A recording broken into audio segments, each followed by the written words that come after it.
First tonight, a judge on the Isle of Man's ruled the Manx Attorney-General was right to reject calls for a fresh inquest into the Summerland disaster. Survivors and families of those people who died in the 1973 fire have been fighting to overturn the original inquest verdict of death by misadventure. Well, the island's most senior legal advisor previously refused to reopen the case. Now its top judge says the verdict was a proper one back then and would be now. Campaigners have vowed to fight on and appeal, as Joshua Stokes reports. There's absolute pandemonium here, because Summerland is ablaze and blazing down. These are the words that continue to haunt the victims of the Isle of Man's greatest disaster. A reminder of the horror that took hold at the Summerland leisure complex almost 53 years ago.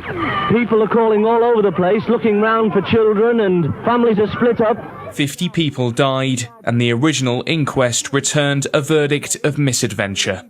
A decision survivors and bereaved families have been fighting to overturn, but one the Isle of Man has concluded will not be disputed, after the island's top judge ruled the Attorney-General was right to deny a fresh inquest.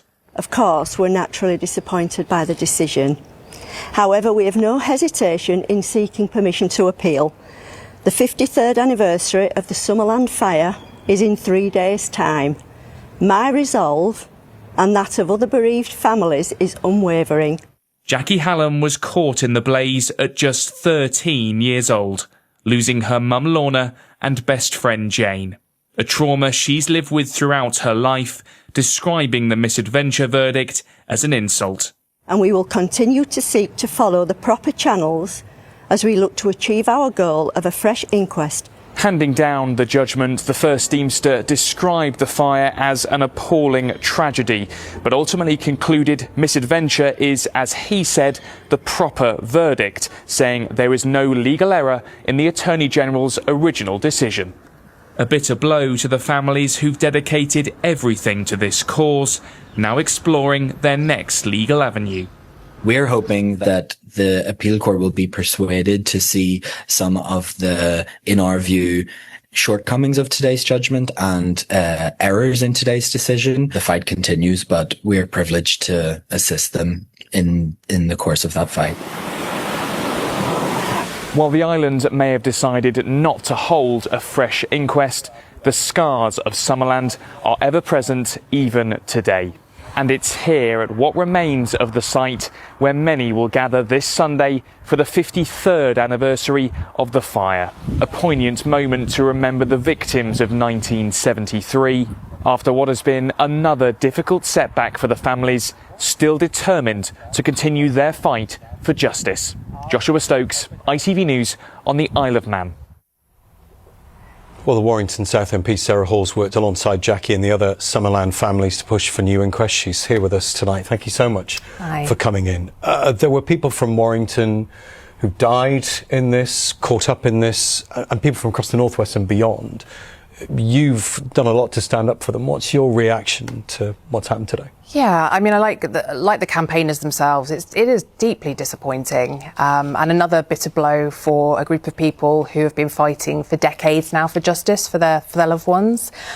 But this campaign team led by Jackie Hallam is formidable, and I know that they will keep fighting. This is not the end of the story. So we will be there, myself as an MP and my other MPs in Parliament will be right alongside them, supporting them all the way along. Yeah, and the phrase death by misadventure carries a certain weight, doesn't it? It has a certain meaning. Just explain why it's so important to them and to yourself to change that. Yes, absolutely. So there was an inquiry shortly after the disaster, and in that report, there were many findings about raising concerns about the building's construction, the design and the safety. And to this day, nobody has been found accountable for those errors.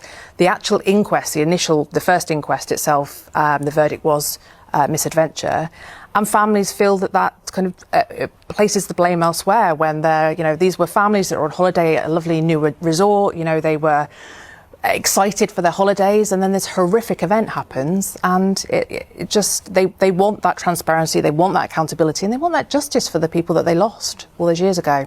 The legal process for them to get rid of that feeling of blame is ongoing. But we're talking here about two different legal systems, one over here, one over there, two different parliaments. What kind of support can you offer from this side of things? Yeah, so I mean, today's decision was disappointing, but we know that there are plans to appeal the decision. So that, the legal side is, like you said, still going ahead.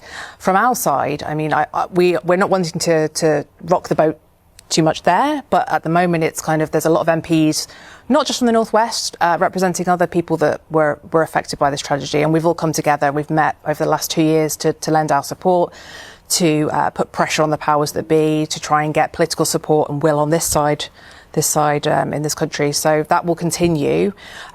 We've had conversations before when Andy Burnham was Mayor of Greater Manchester. We had conversations with him, and he was, very understanding, very sympathetic. Obviously, we had the Makerfield by-election, and everything happened after that very quickly. But we are due to be meeting him again imminently to discuss this further. So, yeah. Well, I'm sure you're going to fight on. So are the Absolutely. campaign is formidable, as you say. Sarah Hall, thank you so much for your time tonight. Thank you.